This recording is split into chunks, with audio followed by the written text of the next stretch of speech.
Newsfirst Newsline with Faraz Shaukatali. And a jolly good morning to you. This is Newsline, live as always from the Newsfirst studios in Dawson Street in Colombo. And we continue to discuss matters of grave importance when it comes to the media standards proposals.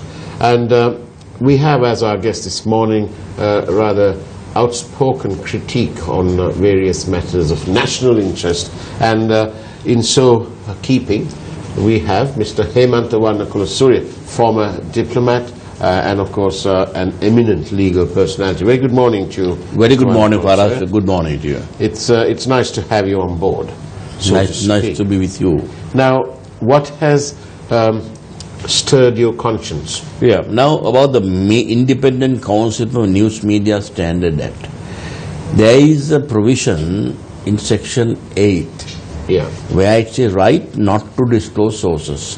Now the entire act has been designed in order to ensure that a free, independent, diverse media with high ethical standards are being promoted. That's a preamble. So they guarantee the free media, they guarantee the independence of the press, they guarantee the freedom of speech, and these say that we are going to have ethical standards, and there underneath there is the Section 8 of the right not to disclose sources. Now you know, for us, that you know, the world over, the journalists very firmly want to secure their sources of information. They don't want to divulge that to anyone.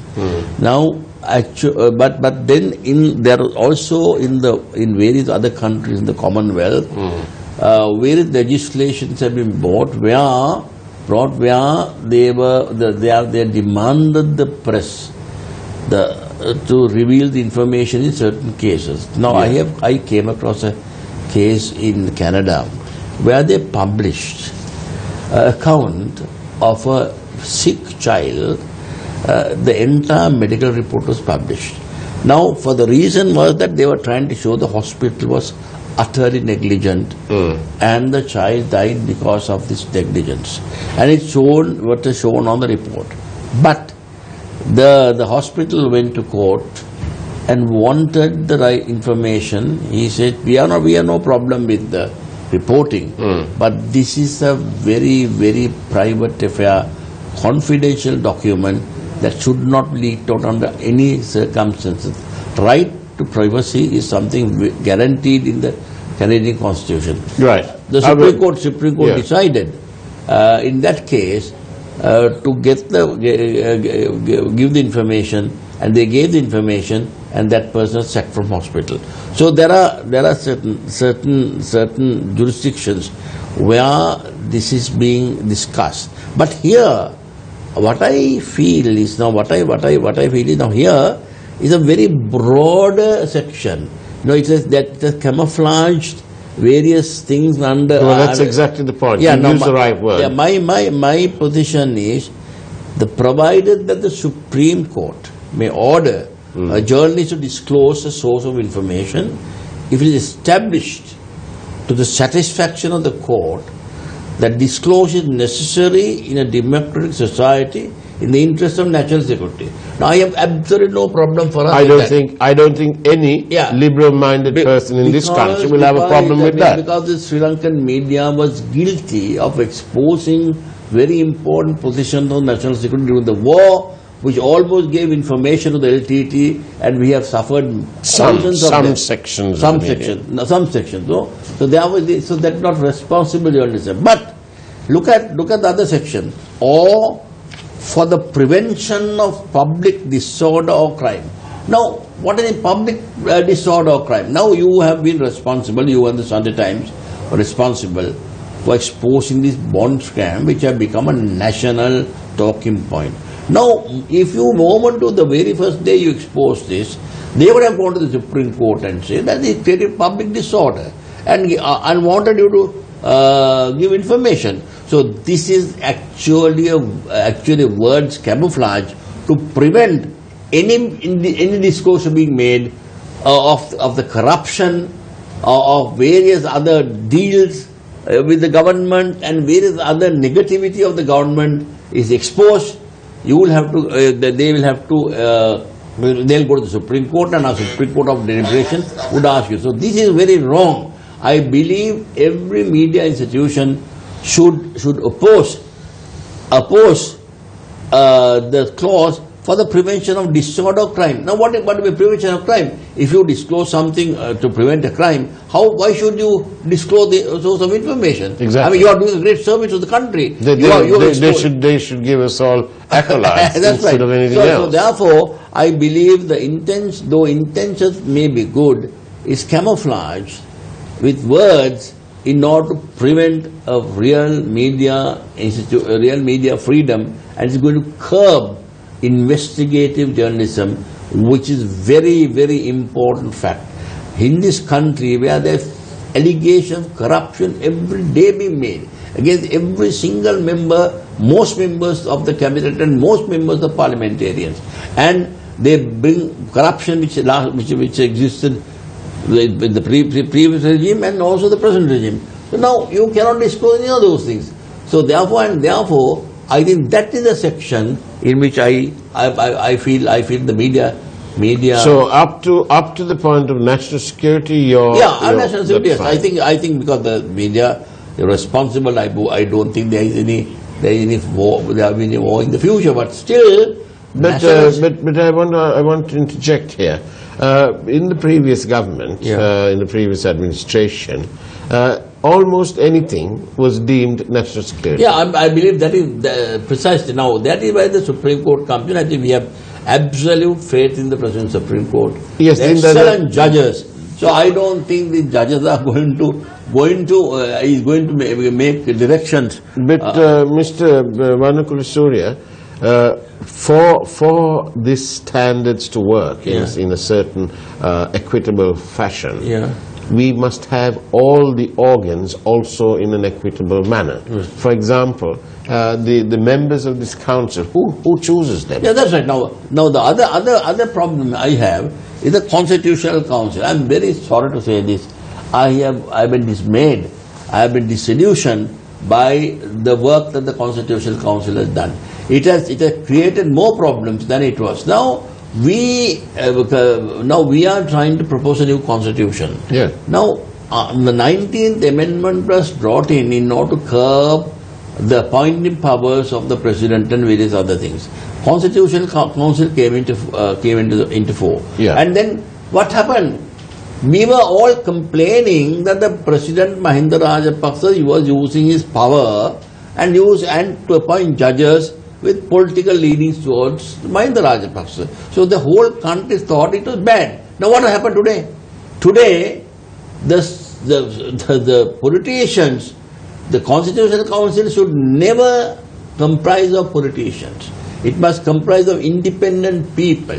Now here the Speaker is there, the Prime Minister is there, and then there are few members of the opposition. Yeah. So therefore, everyone, when it comes to appointments, like a Supreme Court judge, has a reason to favor or disfavor. Now recently, I would tell you that most senior High Court judge, Mr. Mandal Vaidyathilaka, was appointed, was recommended by the Chief Justice and was sent to the Constitutional Council. Now he had this very unfortunate reason. There was a Tamil politician who was killed during Mahinda Rajapaksa's time. The trial came before him with a jury, and the jury acquitted the accused, the army persons. Now what happened? That was taken. That's the reason why some of the members of the Constitutional Council opposed him. So where is the independence of the judiciary? If judges cannot act independently and thinking that what would happen is that what would happen if I take a decision against the government, the ultimate boomerang, because the Constitutional Council majority are with the government. That's it, because there are 7 members who are politicians. So therefore, I think the same applies here. Even from the media, various media organizations, the Constitutional Council appointed them. That's a very, very bad precedent. The Constitutional Council has failed They have not even, they have up to now, they have not according to the. So in short, this is going to be yet another politicized committee. Yeah, definitely. So ultimately, I can see now even this Section 8, right, not to disclose. So now the preamble is right not to disclose. It's supposed to enshrine your right not to disclose. But in fact, excepting under exceptional circumstances. But in fact, they are asking you to disclose. Yeah. Public disorder can be anything for us. Yes, we have of course got no problem when it's a Supreme Court matter. Yeah. However, for all of us to be comfortable, we must make certain that even the independence of the judiciary is robust and is actual and is real. It's not real because of the Constitutional Council manner in which they were appointing judges. I mean, my position is that recently the President of the Court of Appeal was appointed. Now, as a judge, everybody accepts as a very fine judge. But then they ignored the two most senior most judges, Mr. Nawaz and Deepale Vijayasundara. So now, what is the reason? Only reason Deepale Vijayasundara was appointed to the Court of Appeal on seniority by Mahinda Rajapaksa, and he found Sarat Fonseka guilty. She found, and then Nawaz also came from the department, and he was already represented us in the UN, and then an exception will, but they were overlooked. So now this is because, and then the public, no the bar association, no one can ask why you did ignore them, why you did not give the most senior person the rightful place. Well, you know, point taken and noted, but yes, point noted. But what I want to say, Mr. Wadakrusuri, is this. It's nice to have all these things to protect. What about laws to protect the media, the journalists and the media institutions? Yeah, so where do we rely on? Who's protecting me or my colleagues? Now this who protected Lasantha Wickrematunge then? This act is supposed to protect you. That is why that is the ostensible reason that is given out by the unit, that this is to protect journalists. But it was also very... But also at the same time, you know, with all the beautiful words, it's like the Bail Act. In the Bail Act for us, it says, granting bail is the rule, refusing bail is the exception. But today, the Bail Act being used by all courts, by the police, by the agency department, remand people quite unreasonably, which is not present under the old code of the Suddhas. And also, you used the word ostensible. Yes, when there were the proposals of the 19th Amendment, we must not forget what happened in the run-up. There was a blatant attempt on the part of the Prime Minister to secure for himself even more powers. Absolutely true. So what I'm trying to say is that all these acts it's before the public, say, oh, what a nice thing. This guarantees the freedom of the journalists. This guarantees them not to disclose. It's like the right to information. But then at the same time, it muffles you. It tells you, now, look here, you can say something, publish something about the Prime Minister. They might say it's a public disorder. You publish something, President. It might amount to public disorder. So the very, very vague word. So therefore, all media people who is responsible media should oppose Section 8, subsection B. Other than up to the point of national security is in order, but beyond that must be deleted. The media people must be firm on it. Yes, of course, and you can count on us for being firm. But the point here is this: what is the business?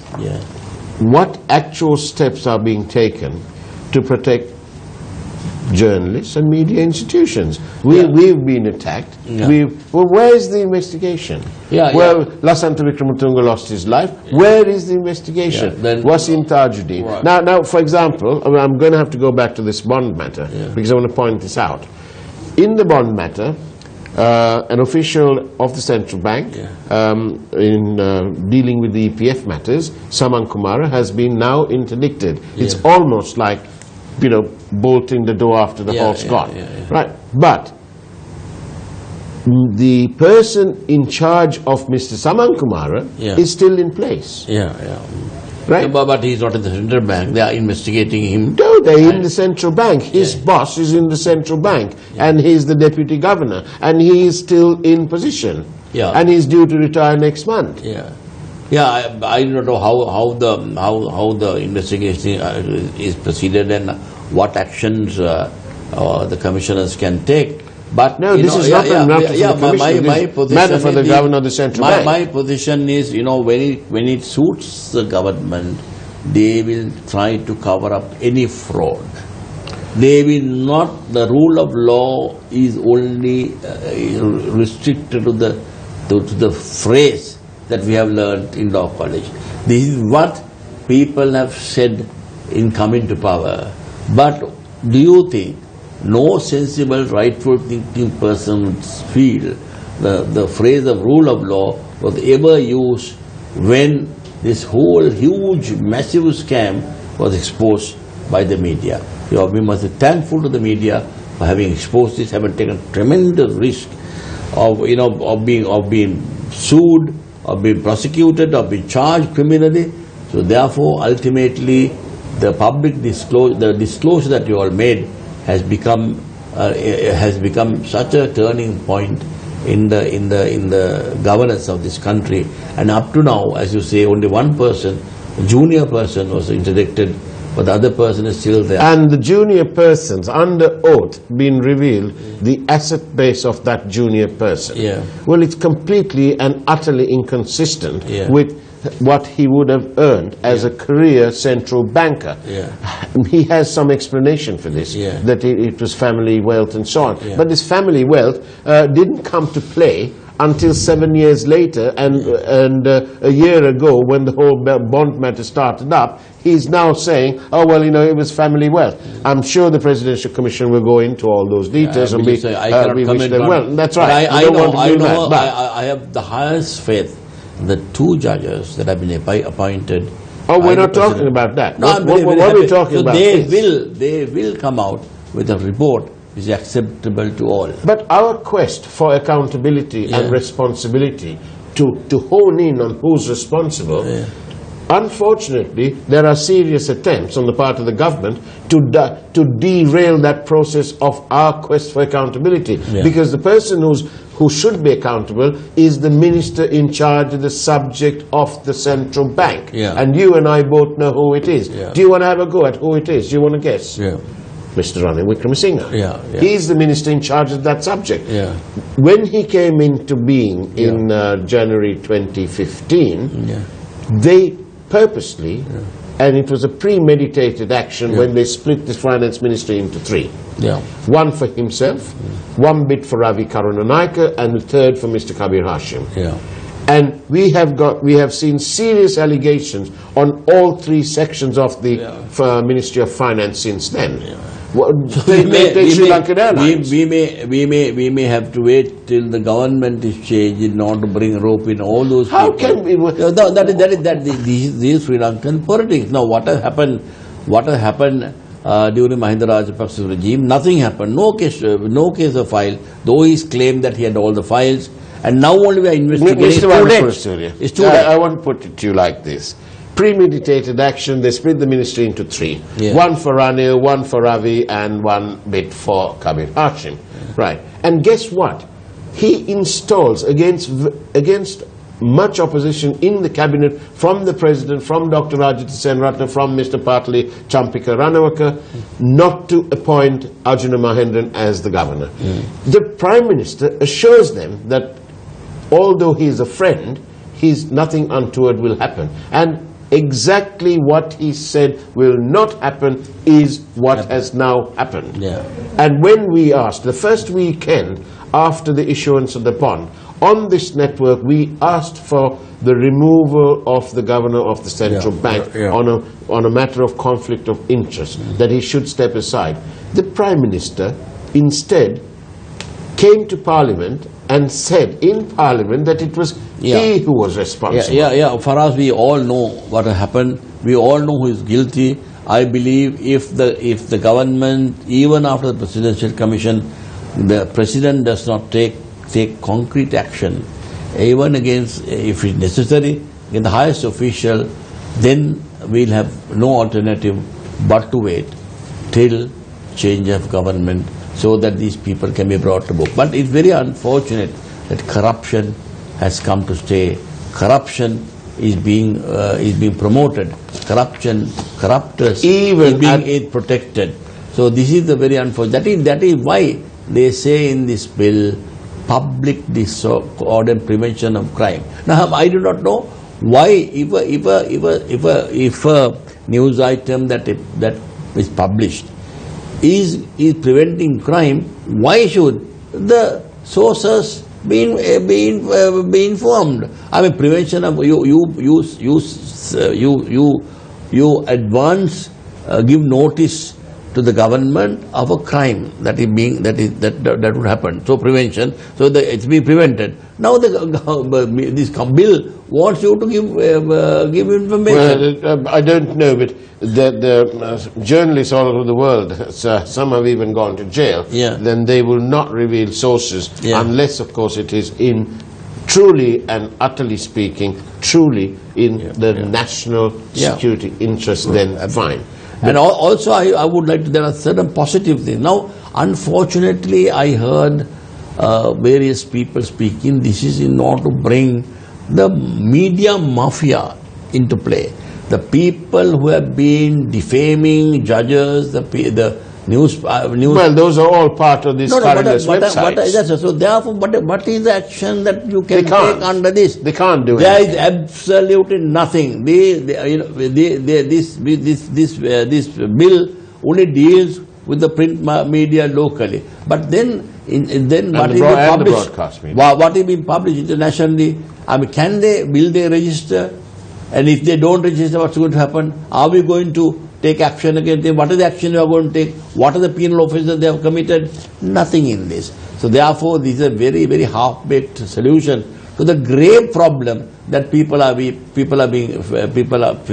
They have been defamed daily, quite unreasonably, without any foundation by the media mafia. And judges, Supreme Court judges, Court of Judges, magistrates, and sometimes politicians, without any reason, with absolute no foundation, they are being defamed. But they can't correct themselves. No, I must state that there was a publication which hinted that it's about me. The national newspapers carried that in their newspapers. Now, this is absolutely false information. They carry in their gossip column. Now, I must be in a position to sue them. I must be in a position to go there, protect my right, prevent that kind of journalism, which is pseudo-journalism, which is perverse journalism, and protect the individuals. So that is very, very important. And that is, if that is what they are trying to achieve, they must amend this act to bring all websites, all kinds of... I have another question, just not to digress, but we have a suggestion from one of our viewers. It says here, why go after MR now when it's better to go after RW? Because RW is only the Prime Minister, so you can go after the Prime Minister easier than you can go after a President. But why is that? You're saying this now. President himself was supposed to have said at the cabinet meeting. MR is being protected by RW. Well, right? Somebody's protecting somebody. No, that is what President said. I mean, I don't know if it's true or not. Now, if the police, we have a IGP who would say yes sir, 3 bags full openly to when the minister gives a call. So the whole mechanism of investigation is compromised. Is compromised, is under the supervision of the minister, which should not be. Police must be independent. The Constitution, the framers of the Constitution should have thought about that. The police should be given, I mean, there must be some supervision. I dare say that, but they must be independent unit to investigate. They cannot be told, investigate this, investigate that. Whole FCID, the whole composition of the FCID is completely illegal, because they said the FCID could only investigate what is being referred to them by the cabinet. Now what about the complaints against the cabinet? Who is going to investigate? Are we going to have another institution? So therefore this whole thing is a sham. Whole thing is there to protect your own people and to prosecute those people whom you think will not support you. Now the story that is likely to gain currency is the front page story, of course, in the Island this morning, that the Justice Minister and a senior UN official had a heated argument. Special Rapporteur Emerson QC to brief the media today. And this is one more item, if you like, where the media have been able to report freely without any... We're reporting. You can decide when you read. So we just want to put you on notice that this is a breaking sort of story, and I'm sure there'll be some interesting facts coming out today. But at the end of the day, Mr. Manukul Surya, do you detect a real effort to get to the bottom of real problems? For example, the bond issue is a real problem. We have a minister who's appointed his mate as the governor of the central bank. Then there's a problem. Billions of rupees have been lost. The EPF, this is some sort of little corner shop business between a few people, robbing the people's money. The EPF have been selling bonds. Some people have bought them, and half an hour later, the EPF buys them back at a margin. What on earth's going on? For 2 years and a bit, the investment committee that meets to decide on various investments of the EPF under Mahendran has never met. Yeah, for us. Thereby paving the way for people like Saman Kumar to do what they wanted. You're asking me about my opinion about the bond scam. They like Alibaba and the 40 thieves. Who's Alibaba then? I don't know who Alibaba is. The story. Oh. Alibaba is trying to, will he ever give up? Will he ever put his hand up and say, these are the 40 thieves who robbed your property? No. They will all get together. They all get together in unison to protect, because corruption has come to stay. Corruption has become a lifeline of all politicians. Anyone who is against corruption has no place in politics. So therefore, it is right from the now, I believe the president is trying his best to prevent this kind of thing, but he's powerless. He voluntarily gave up his power. Would you consider entering politics as an independent candidate? Would you consider entering politics as an independent candidate, funding your own campaign to come to Parliament? No, for us, this country, unfortunately, look at the voters. Look at how they vote. They vote. That's because they've got no choice. No, not because of that. Even if they have a choice, they will not vote for honesty. No, that's an assumption. All these political parties. Not assumption. But all these political parties put forward. It's true that they do not want. They want to have some portion of the corrupt deals. Now I know in last elections, I mean the amount of money some candidates spent. You know, you can, as a professional, I can't earn that for my entire lifetime. How did they give gas stores, ovens, and this is about 10,000 rupees or 15,000 rupees to each family, every household? How did they get that? How did they do that? So the whole question of people have got into this whole action of fraudulent deal. Unfortunately, a wonderful morning, half an hour has come to a close. And we must let our viewers get on with their breakfast. Before that, I must thank the Minister of Justice, Vijaydas Rajapaksa, for taking over the NGOs. I think he is the only person in this government whom I make two buffs, because he has been very forthright about the comment.